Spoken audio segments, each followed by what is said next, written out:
Hey, Shalom, all praises, glory, and honor to Yahweh Bashim, Shabbat Shem, that's double honor to apostles and elders of great millstone who rule well. Hey, real quick, just a quick addition to the last video. It's an article, man. My great grandfather, the Nigerian slave trader, said my great grandfather, whatever that name is, NOO, was a slave trader who gained power and wealth by selling other Africans across the Atlantic. He was a renowned trader. My father told me proudly he dealt in palm produce and human beings. Long before Europeans arrived, Igbos enslaved other Igbos as punishment for crimes, for the payment of debts, and as prisoners of war. The practice differed from slavery in the Americas.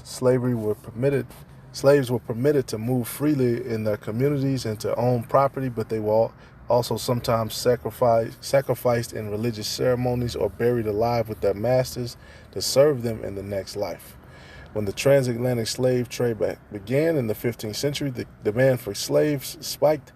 Igbo traders began kidnapping people from distant villages. Sometimes a family would sell off a disgraced relative, a practice that Ijoma Okoro, a professor of Igbo history at the University of Nigeria, likens to the shipping of British convicts to the penal colonies in Australia, right?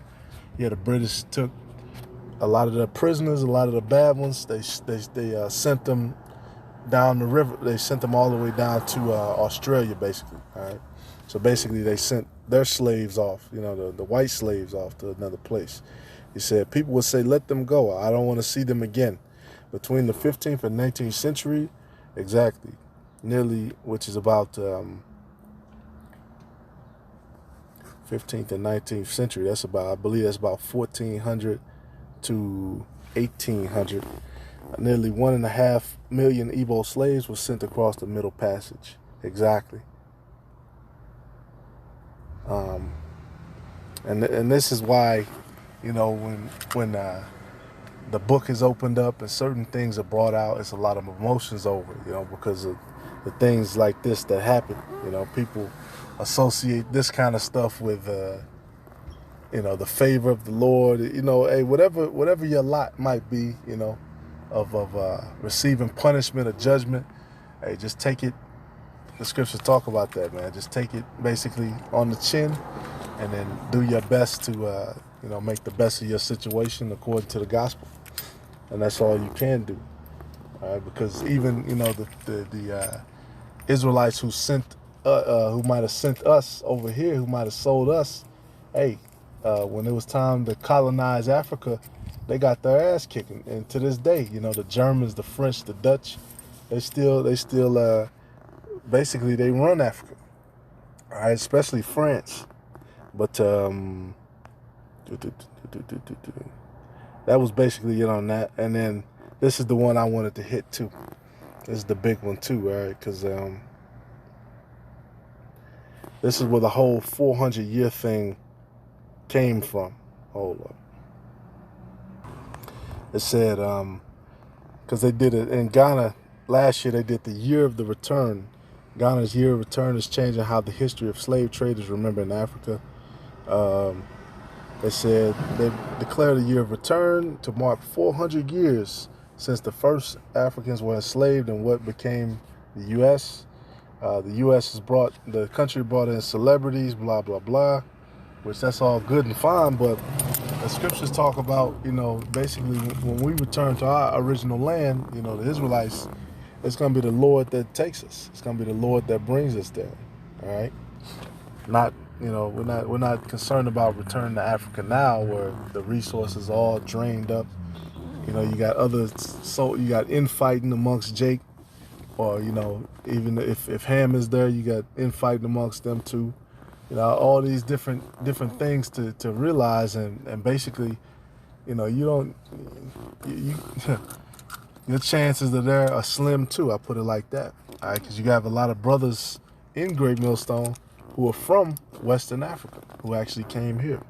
It said, and then they got, you know, what is that at? Nancy Pelosi with a damn colorful, you know.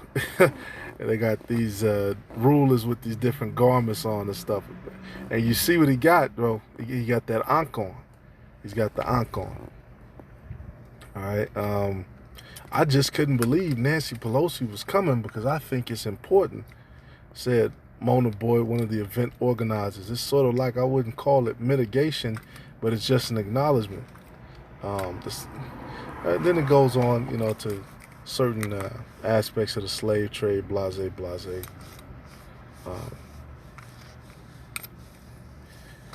Yep. And that's it, man. Just wanted to make a quick addition to the last video. You know what I'm saying? It's so much information out. I had some other articles up too. You know, it's a lot of info out, man. It's just a lot of info. And like I said, if we say that we embrace the truth, well, we got to embrace the full truth, you know. Gotta embrace.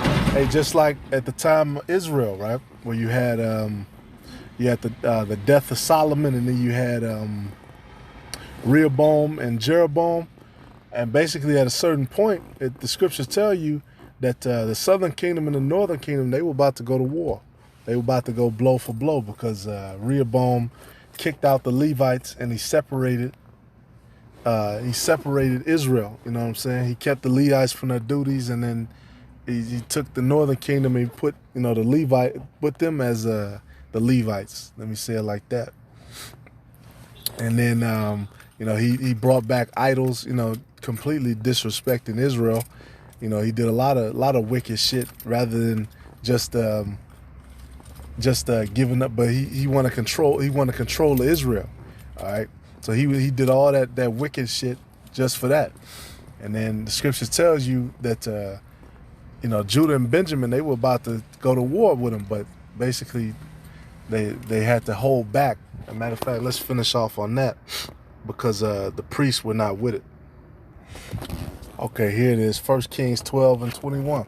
And when Rehoboam was come to Jerusalem, because Rehoboam, you know, basically Israel rebelled. It said, verse 18, 1 Kings 12 and 18, then King Rehoboam said Adoram, who was over the tribute, and all Israel stoned him with stones that he died.